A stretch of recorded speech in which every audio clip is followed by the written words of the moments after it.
SIR എന്തിനാ ബാംഗ്ലൂരിലെ ഈ ബംഗ്ലാദേശ് ഈ പശ്ചിമ ബംഗാളിൽ അധികാരം പിടിച്ചെടുക്കണം?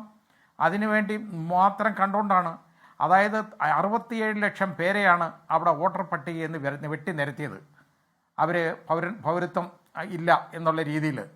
എന്നിട്ട് അതിലെ 27 ലക്ഷം പേരെന്ന് പറയുന്നത് യഥാർത്ഥത്തിൽ അവർ സംശയാസ്പദമായ പൗരത്വം എന്ന് പറഞ്ഞാൽ അവർക്ക് സംശയമാണ് ആണോ അല്ലയോ എന്ന്.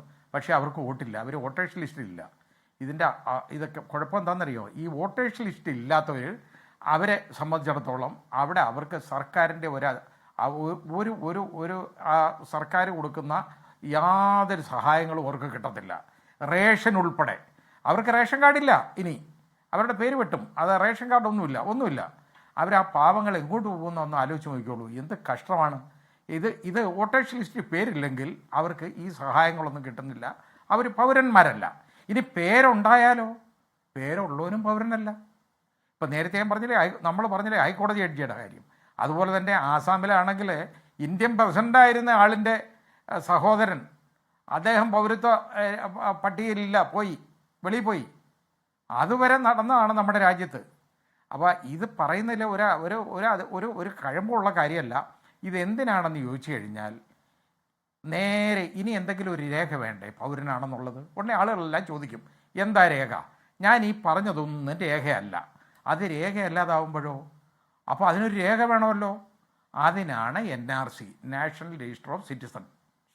അത് NRCയിലേക്ക് നടക്കാനുള്ള ഒരു വളഞ്ഞ വഴിയല്ല, ഒരു കുറുക്ക് വഴി ഇലക്ഷൻ കമ്മീഷനും അതേപോലെ തന്നെ ഇതേപോലെ വിദേശകാര്യ വകുപ്പും കൂടി ചേർന്നുകൊണ്ട് ചെയ്യുന്ന ഒരു പരിപാടി.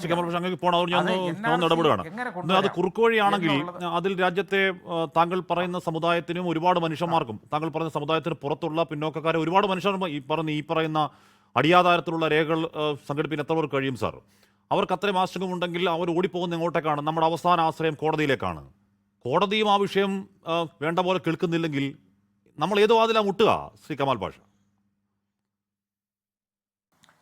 അതാ ഞാൻ പറഞ്ഞേ, എന്ത് ചെയ്യാൻ പറ്റും? ഇത് ഈ പൗരന്മാരുടെ അവകാശമാണ്. നമ്മുടെ ബെയറായിട്ട് ഈ രാജ്യത്ത് ജനിച്ചു വളർന്ന ഒരാൾക്ക്, അയാൾക്ക് ഇവിടെ സ്വന്തമായിട്ട് മണ്ണുള്ള ആളുകൾ, സ്വന്തം ഇവിടെ ഇവിടെ വിദ്യാഭ്യാസം നടത്തിയ ആളുകൾ, ഇവിടെ വളർന്ന് ജീവിച്ചു വരുന്ന ആളുകൾ, ഒരു ദിവസം അവർ പൗരനല്ല എന്ന് പറഞ്ഞാൽ എന്തു ചെയ്യും? അത് പറയുമ്പോഴേ അതിൻ്റെ ബന്ധപ്പെടറിയാവുള്ളൂ. ഇപ്പം നമ്മുടെ രാജഗോപാലിൻ്റെ കാര്യം തന്നെ പറഞ്ഞു. എന്ത് കഷ്ടം അദ്ദേഹത്തിൻ്റെ അടുത്ത് ചെയ്തതെന്ന് ആലോചിച്ച് ചോദിക്കുള്ളൂ. ഇത് അഹങ്കാരമല്ലേ? ഇതിന് കാരണമുണ്ട്. അത് ചെയ്യാൻ കാരണം അത് ടെലഗ്രാഫിലൂടെ അദ്ദേഹം ചെയ്തതെന്നൊക്കെ കാര്യമെന്ന് പറഞ്ഞാൽ BJPക്കും കേന്ദ്ര ഗവൺമെൻറ്റിനുമെതിരെ നിശ്ചിതമായ വിമർശനങ്ങൾ അദ്ദേഹം നടത്തിയിട്ടുണ്ട്. അതൊരു പൗരൻ്റെ അവകാശമല്ലേ? Freedom of speech and expression അല്ലേ? അത് നടത്തിയ ഒരൊറ്റ കാര്യം കൊണ്ടാണ് അദ്ദേഹത്തിന്. അപ്പം ഇവർക്ക് ഇഷ്ടമുള്ള ആളുകൾക്ക് കൊടുക്കാം. ഞാൻ പറയുന്നത് ഇപ്പോൾ BJPയിലോ മെമ്പർഷിപ്പ് എടുത്താൽ ചിലപ്പം, അല്ലെ RSSലോ മെമ്പർഷിപ്പ് എടുത്താൽ മിക്കവാറും അവരൊക്കെ പൗരന്മാരായിരിക്കും. ഇല്ലെങ്കിൽ അവർ ഈ പട്ടികയിൽ നിന്ന് വെളിപ്പോകും. ഇതാണ് സംഭവിക്കാൻ പോകുന്നത്. പിന്നെ ഹാഷ്മി ചോദിച്ചോല്ലേ, ഇത് കോടതിയിലേക്ക് പോയി. എൻ്റെ അഭിപ്രായത്തിൽ കോടതിയൊന്നും ശരിയായ രീതിയിൽ ഇത് ഇടപെടുന്നില്ല എന്ന് തന്നെയാണ് എൻ്റെ അഭിപ്രായം. ഒരു പൗരൻ എന്നുള്ള നിലയ്ക്ക് ഞാൻ അഭിപ്രായം പറയുകയാണ്. കോടതികൾ ശരിയായിട്ട് ഇത് ഇടപെടുന്നില്ല. ഇത് പലപ്പോഴും, അതായത് അത് പല കാര്യങ്ങളാണ്. അതെന്താണെന്നൊന്നും അതിൻ്റെ റീസൺ പറയാൻ എനിക്ക് ഇഷ്ടമില്ലാത്തതുകൊണ്ട് ഞാൻ പറയുന്നില്ല. അതെന്തുകൊണ്ടാണെന്ന്. അത് കാലാകാലങ്ങളിലുള്ള ഗവൺമെൻറ്റിന് അനുകൂലമായിട്ട് വിധി പറഞ്ഞില്ലെങ്കിൽ വലിയ പ്രശ്നം വരും എന്നുള്ള ഒരു ധാരണയുണ്ട്. എന്തു ചെയ്യുമെന്നാണ് ഞാൻ പോകുന്നതിൻ്റെ അന്ന് പോലും സർക്കാരിനെതിരെ വിധി എഴുതിയിട്ടാണ് ഞാൻ ഇറങ്ങി വന്നത്. എൻ്റെ മൂക്കൊന്നും കണ്ടിച്ചു കളഞ്ഞില്ലല്ലോ ഈ രാജ്യത്ത്. അതിന് ധൈര്യം വേണം. ധൈര്യം മാത്രമല്ല, ഇനി അടുത്ത എന്ത് കിട്ടും എന്നുള്ളതിനെക്കുറിച്ച് അങ്ങോട്ട് നോക്കിയിരിക്കുന്നവരുണ്ട്. അവർക്ക് ഈ സർക്കാരിനെതിരെ ഒന്നും പറയാനുള്ള ഒരു ധൈര്യം വരത്തില്ല. അതുകൊണ്ട് പലപ്പോഴും നീതി നിഷേധിക്കപ്പെടും എന്നുള്ളത് സത്യമായ കാര്യമാണ്. അതായത് ഈ ജഡ്ജിയായിട്ടിരുന്ന ആളുകൾ ഉടനടി, അതായത് ഒരു 3 വർഷം എന്ന് 2 ചീഫ് ജസ്റ്റിസുമാർ പറഞ്ഞിട്ടുണ്ട്, ജസ്റ്റിസ് കപാഡിയായും ഒക്കെ ഉൾപ്പെടെ.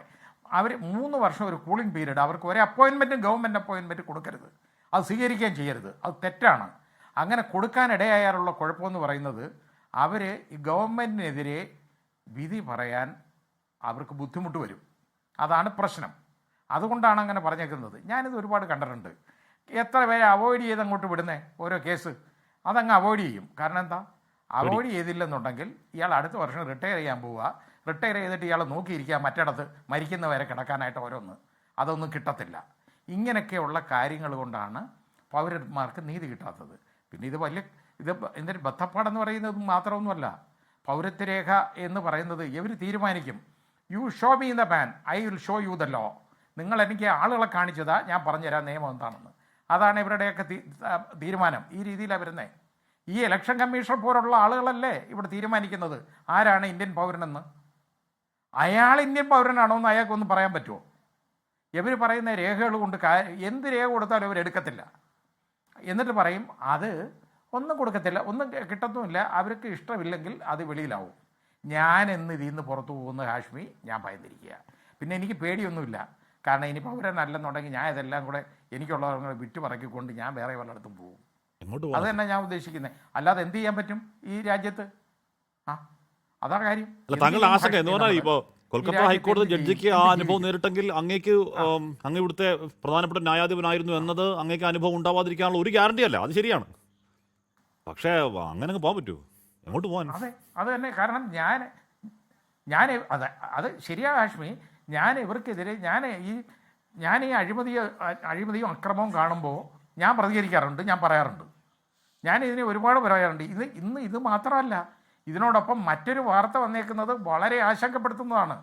ഭരണഘടനയുടെ ആദ്യത്തെ പതിപ്പുണ്ടല്ലോ, 42nd അമെൻമെൻറ്റ് ഒഴിവാക്കിക്കൊണ്ടുള്ള ഒറിജിനൽ ഭരണഘടന എന്ന് പറയുന്ന ഒരു അത് ഭരണഘടനയല്ല. കാരണം പാർലമെൻറ്റ് അംഗീകരിച്ച ഒരു സാധനമല്ല ഇവരയക്കുന്നത്.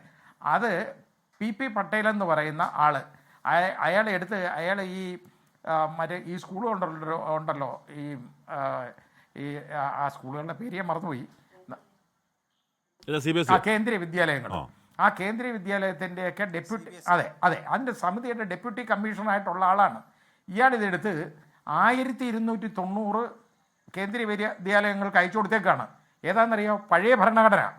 എന്നിട്ട് പറഞ്ഞു ഇതാണ് മൂല്യമായ ഒരു സമ്പത്താണിത്, ഇത് അമൂല്യമായ ഒരു സ്വത്താണ്, ഇത് വേണം വിദ്യാർത്ഥികളെ പഠിപ്പിക്കാൻ എന്ന് പറഞ്ഞാൽ അതിനകത്തുനിന്ന് സോഷ്യലിസ്റ്റ് അതുപോലെ തന്നെ സെക്യുലറിസം എന്ന് പറയുന്ന ഈ രണ്ട് കാര്യങ്ങളും 42nd അമെൻമെൻറ്റിൽ ഉൾപ്പെടുത്തിയ കാര്യങ്ങൾ ഒഴിവാക്കിക്കൊണ്ട് ഒരു ഭരണഘടന എന്ന് പറയുന്ന ഒരു സാധനം അയച്ചു കൊടുത്തേക്കാണ്. അത് ഭരണഘടനയല്ല അയച്ചു കൊടുത്തേക്കുന്നത്, ഇത് പിള്ളേരെ പഠിപ്പിക്കണമെന്നാണ് ഇയാൾ പറഞ്ഞേക്കുന്നത്. ഇങ്ങനെ പറയുന്ന രാജ്യത്ത് നമ്മളൊന്ന് ചിന്തിച്ചു നോക്കിക്കോളൂ. നമ്മളെ ഭരിക്കുന്നത് ഇന്ത്യൻ ഭരണഘടനയിൽ വിശ്വാസമില്ലാത്ത, നമ്മുടെ പാർലമെൻറ്റ് പാസ്സാക്കിയ ഭരണഘടനയിൽ വിശ്വാസമില്ലാത്ത ആളുകൾ നമ്മളെ ഭരിക്കുന്നു എന്നുള്ളതാണ് നമ്മുടെ ഏറ്റവും വലിയ ദുര്യോഗം. അതുകൊണ്ടാണ് ഞാൻ പറഞ്ഞത്, ഇത് പൗരത്വം തീരുമാനിക്കാനുള്ള ഒരു പണിയായിട്ട് ആ രീതിയിലേക്ക് പോയിക്കൊണ്ടിരിക്കുകയാണ്.